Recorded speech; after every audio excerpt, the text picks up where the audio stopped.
শুভ সকাল সবাইকে। সকালের নাস্তা আমি তৈরি করে নিয়েছি পরোটা। তো এগুলো আমি এখন ভেজে নেব। দিনটি যেহেতু শুক্রবার ছিল তাই একটু ঘুম থেকে উঠতেও দেরি হয়েছে। 8:30টার দিকে ঘুম থেকে ওঠার পর পরোটাগুলো বানিয়ে নিলাম, এখন ভেজে নিচ্ছি।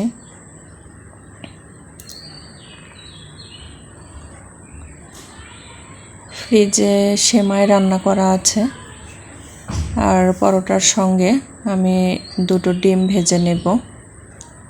এটাই সকালের খাবার।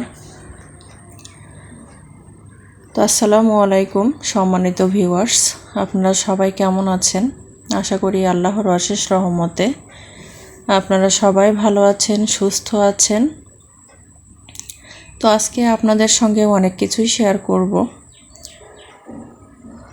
তো পরোটাগুলো আমার ভাজা হয়ে যাচ্ছে। এভাবে করে আমি সবগুলো পরোটা ভেজে নিয়েছি। তো এখন খাবো। দুপুরে আমার মায়ের ওখানে খাওয়া দাওয়া, তো খাওয়া দাওয়া শেষ করে আমি মার ওখানে চলে যাব। ভিডিওটি না টেনে সম্পূর্ণ দেখার অনুরোধ রইল সবাইকে। তো আমি মার এখানে চলে এসেছি। আসার পর দেখি মা হাঁস আর মুরগি অলরেডি রেডি করে ফেলেছে। তো এখানে আমি আলু আর হাঁস ধুয়ে নিয়েছি ভালোভাবে। তো রান্না করছি, মা আমাকে হেল্প করছিল আর রান্নাটা আমি করছিলাম। তো আমি এখানে পেঁয়াজ, কাঁচামরিচ এগুলো কড়াইয়ে দিয়ে দিয়েছি, তেল দিয়ে দিচ্ছি। তো এর মধ্যে আমি দারচিনি, এলাচ, কালো মশলা এগুলো সব কিছু আমি দিয়ে ভেজে নিচ্ছি। তেজপাতা দিয়ে দিচ্ছি।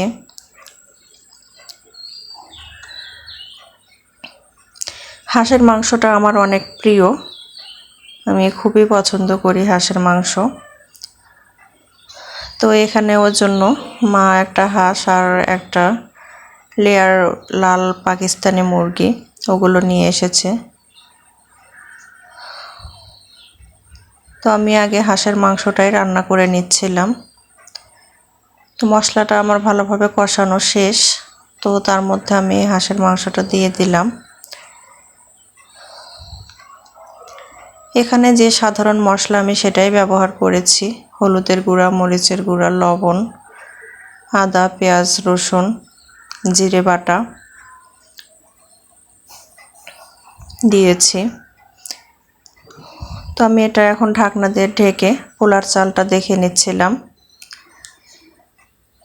পোলার চালটা আমি ভালোভাবে ধুয়ে পানি ঝরানোর জন্য দিয়ে দিব।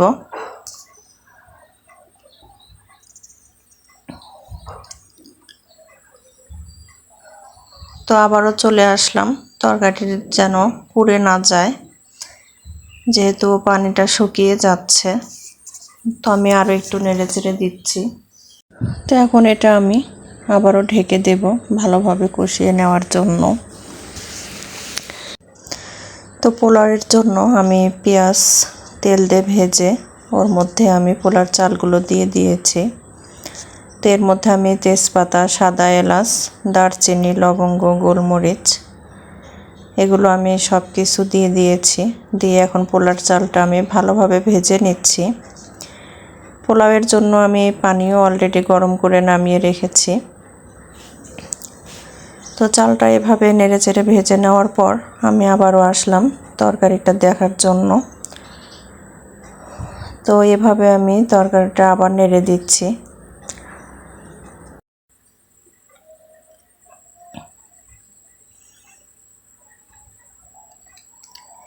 তো ভিডিওটি যে যেখান থেকেই দেখছেন, ভিডিওটি যদি ভালো লেগে থাকে তো অবশ্যই চ্যানেলটিকে সাবস্ক্রাইব করবেন।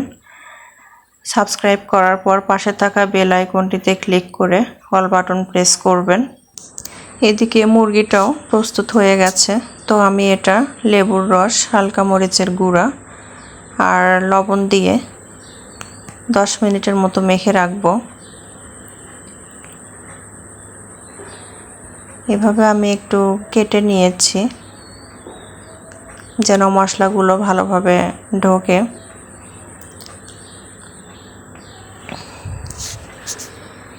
তো ডিমগুলো ছিলে নিয়েছি ভালোভাবে। তো এখন একটু মামলেট করে নিচ্ছি ডিমগুলো।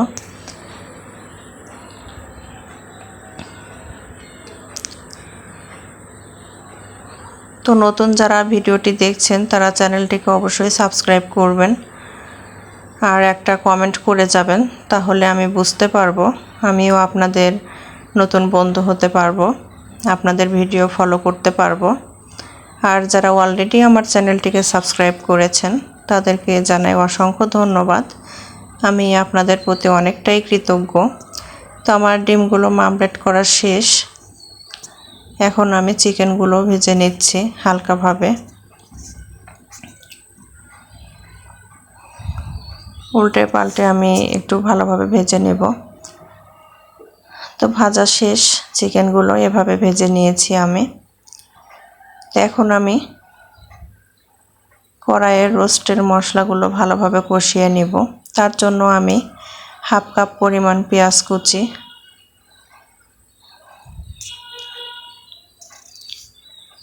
হাফ কাপের মতো আমি পেঁয়াজ বাটা, তারপর রোস্টের রাঁধুনি রেডিমিক্স মশলা নিয়ে এসেছি, এটাই আমি ব্যবহার করব। তো পেঁয়াজটা ভেজে নেওয়ার পর আমি এর ভেতর হাফ কাপ পরিমাণ পেঁয়াজ বাটা দিয়েছি, জিরে বাটা, রসুন বাটা, আদা বাটা। তো আমি 2টো সাদা এলাচ দিয়েছি, তেজপাতা দিয়েছি, 2 টুকরো দারচিনি, 4টা কাঁচামরিচ, তারপর রোস্টের মশলা। এগুলো সবগুলো উপকরণ দিয়ে, যেহেতু আমি রোস্টটা ঝাল ঝাল রান্না করব, তো সেজন্য আমি 2 চামচ পরিমাণ লাল মরিচের গুঁড়া দিয়েছি, স্বাদ অনুযায়ী লবণ দিয়েছি পরিমাণ মতো। তো সবগুলো মশলা কষানোর পর চিকেনটা আমি দিয়ে দিয়েছি।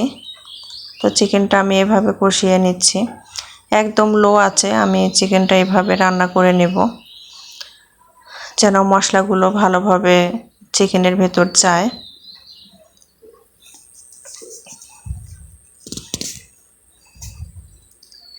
তো আমি এখানে কোনো টক দই ব্যবহার করব না, আমি এখানে কাঁচা দুধ ব্যবহার করব।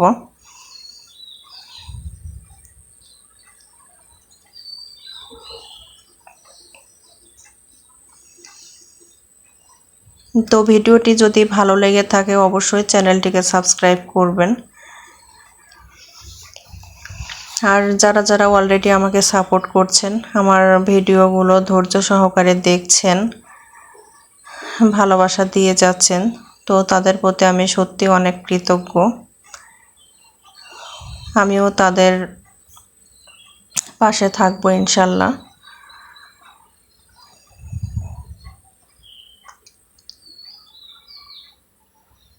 তো আমি চিকেনগুলো এভাবে উল্টে পাল্টে নিচ্ছিলাম।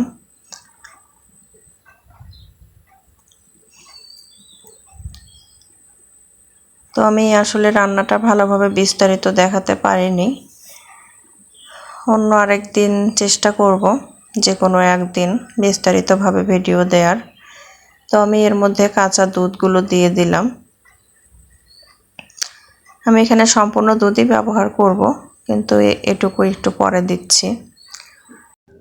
নামিয়ে নেওয়ার আগে আমি এখানে 2 চামচ পরিমাণ চিনি ব্যবহার করব, তারপর নামিয়ে নেব।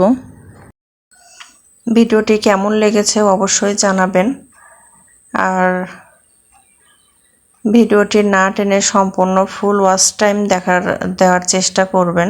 আমি যাদের ভিডিও দেখি আমি অবশ্যই চেষ্টা করি ফুল ওয়াচ টাইম দেওয়ার। তো অবশ্যই ভিডিওটি প্লিজ লাইক দিয়ে দেখা শুরু করবেন, আর ভিডিওটি একটু শেয়ার করবেন, অন্যদের দেখার সুযোগ করে দিবেন। তো আমি এখন এটা লো আঁচে রেখে ঢাকনা দিয়ে ঢেকে দেব।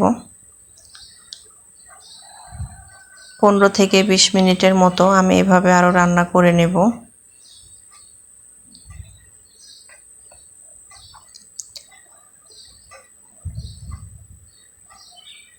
তো আসলে যার যার টেস্ট অনুযায়ী সে রান্না করে, যার যেভাবে ভালো লাগে খেতে। তো এভাবে চাইলে ট্রাই করতে পারেন, খেতে অনেক টেস্ট হয়েছিল। তো আমি ফাইনাল লুকটাও দেখাবো আপনাদের। তো এই তো ফাইনাল লুক, রান্না শেষ। তো এখন সবাই খেতে বসে গেছি অলরেডি। আসলে অনেকটা লেট হয়ে গিয়েছিল, প্লাস ক্ষুধাও লেগেছিল।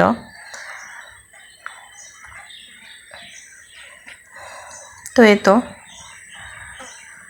আমার ছোট বোন, ওর আর ধৈর্য হচ্ছিল না, খাওয়া শুরু করে দিয়েছে। তো এখানে আমি, আমার মা, আমার ছোট বোন আর আমার হাজব্যান্ড, আমরা 4 জন একসঙ্গে মার বাসায় খাওয়া দাওয়া করছিলাম। তো আসলে অনেক ভালো লাগছিল। এখানে বগুড়ার দই, হাঁসের মাংস, ডিম মামলেট, রান্নাটা তো সবই মোটামুটিভাবে আপনাদের সঙ্গে শেয়ার করেছি। তো রোস্টের ফাইনাল লুকটা দেখেন এরকম হয়েছিল। তো খেতে অনেক সুস্বাদু হয়েছিল, ভালো লাগছিল খেতে, সবাই প্রশংসা করছিল।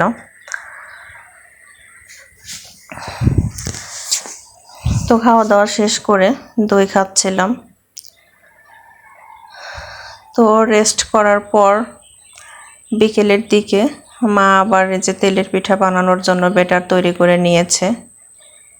তেলের পিঠাটাও আমার অনেক পছন্দের, আমি অনেক পছন্দ করি ছোটবেলা থেকেই। তো মা পিঠাগুলো ভাজছিল আর আমি একটু ভিডিও করছিলাম। পিঠাগুলো সুন্দর ফুলে উঠছিল, কিন্তু আমি আসলে ভালোভাবে তেমন পারি না, আমি বানাতে গেলে কেমন যেন হয়ে যায়। তো যাই হোক, সবগুলো পিঠেই অনেক সুন্দর হচ্ছিল। তো একটু একটু করে সবগুলো রান্নারই ভিডিও আমি করেছি, সেটাই আপনাদের সঙ্গে শেয়ার করলাম। তো সম্পূর্ণ ভিডিও কেমন লাগলো অবশ্যই কমেন্টে জানিয়ে যাবেন।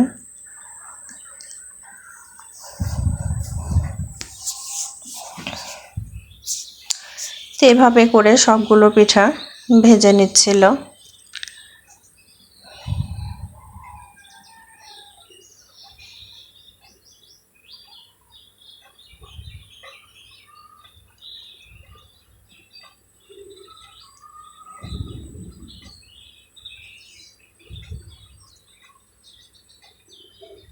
আমি ভিডিও করছিলাম আর খাচ্ছিলাম, অনেক মজা হয়েছিল। তো এই তো সবগুলো পিঠে ভাজা শেষ। তো তেলের পিঠা ভাজার পর মা আবার তালের পিঠা বানানোর জন্য, অর্থাৎ তালের বড়া করার জন্য ব্যাটার তৈরি করে নিচ্ছিল, তালের বড়া ভাজবে বলে। তো এই তো তালের বড়ার ব্যাটার অল্প অল্প করে আসলে আমার পছন্দের জিনিসগুলো তৈরি করছিল মা।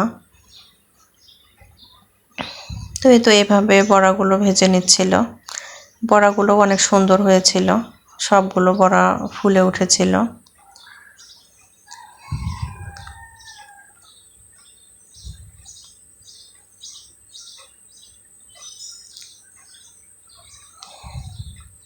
তো যাই হোক, সবাই মিলে একসঙ্গে মোটামুটি ভালোভাবে খাওয়া দাওয়া করলাম। খাওয়া দাওয়া শেষ করে বাসায় আসার সময় খাবার দিয়ে দিয়েছিল, যেন রাতে আর রান্না না করতে হয়। তালের বড়া, তেলের পিঠা, দই, পোলাও সব কিছুই একটু একটু করে দিয়ে দিয়েছিল, যেহেতু আমাদের খেতে খেতেও কিছুটা লেট হয়ে গিয়েছিল। তো এভাবে সবগুলো বড়া ভেজে নিচ্ছিল মা। আর খাওয়া দাওয়া শেষ করে কিছু কিছু করে দিয়ে দিয়েছিল। তো ভিডিওটি কেমন লেগেছে অবশ্যই জানাবেন। আর লাইক কমেন্ট অ্যান্ড শেয়ার করে পাশে থাকবেন। তো এগুলো আমাকে দিয়েছে, নিয়ে এসেছি। তো সবাই সুস্থ থাকবেন, ভালো থাকবেন। আর পরবর্তী ভিডিও দেখার আমন্ত্রণ জানিয়ে আজকের মতো এখানেই শেষ করছি। আল্লাহ হাফেজ।